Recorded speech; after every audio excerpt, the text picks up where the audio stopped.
Banyak organisasi atau bisnis punya tujuan yang jelas, tapi banyak juga dari mereka yang gagal mencapai tujuannya.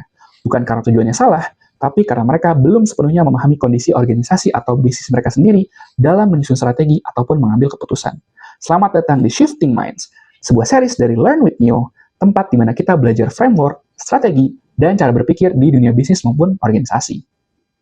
Mungkin kamu pernah dengar istilah SWOT analysis, sebuah framework yang dapat kita gunakan untuk memetakan strength, weakness, opportunities, dan threats. Dua elemen pertama berasal dari kondisi internal, sedangkan dua elemen sisanya adalah kondisi eksternal. SWOT analysis dapat membantu kita melihat bagaimana kondisi organisasi, bisnis, ataupun diri kita sendiri. Tapi ada satu hal yang perlu kamu ketahui, SWOT analysis tidak secara langsung memberitahu kita bagaimana strategi yang tepat selanjutnya.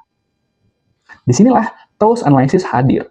TOWS analysis menggabungkan 4 elemen tadi menjadi kombinasi strategi yang lebih actionable. Pertama, SO strategi, di mana kita bisa memanfaatkan strength untuk meningkatkan opportunities. Misalnya, kamu punya bisnis dengan reputasi brand yang cukup baik di mata customer. Itu sebagai strength-mu.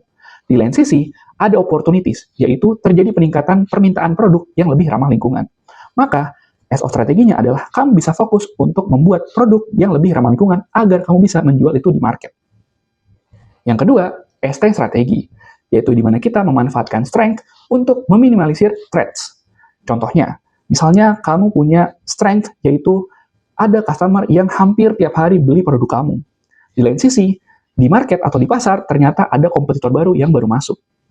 Nah, ST strateginya adalah kamu bisa bikin campaign retention program agar customer kamu bisa ubah jadi customer yang loyal. Yang ketiga, WO strategi, di mana kita bisa mengurangi atau bahkan menghilangkan weakness dengan memanfaatkan opportunities yang ada. Misalnya, selama ini bisnis kita belum bisa dibeli secara online. Kemudian, di lain sisi, ada opportunities, yaitu orang-orang cenderung beli produk secara online. Maka, WO strateginya adalah kita bisa menjalin kerjasama dengan penyedia platform e-commerce sehingga produk kita bisa kita jual di online marketplace. Yang terakhir ada WT strategi, disebut juga dengan defensive strategi, di mana kita bisa mencegah threats agar tidak memperparah weakness kita.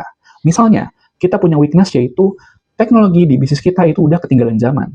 Di lain sisi, ada threats, yaitu munculnya atau meningkatnya potensi cybercrime di dunia bisnis. Maka, WT strateginya adalah dengan kita berinvestasi untuk memodernisasi sistem cyber security pada bisnis kita. Jadi, jika SWOT membantu kita dalam melihat kondisi organisasi atau bisnis kita, maka TOWS dapat membantu kita dalam menentukan bagaimana dan kemana kita harus melangkah. Simpan dan bagikan apabila video ini bermanfaat ya. Sampai jumpa di konten Shifting Minds selanjutnya.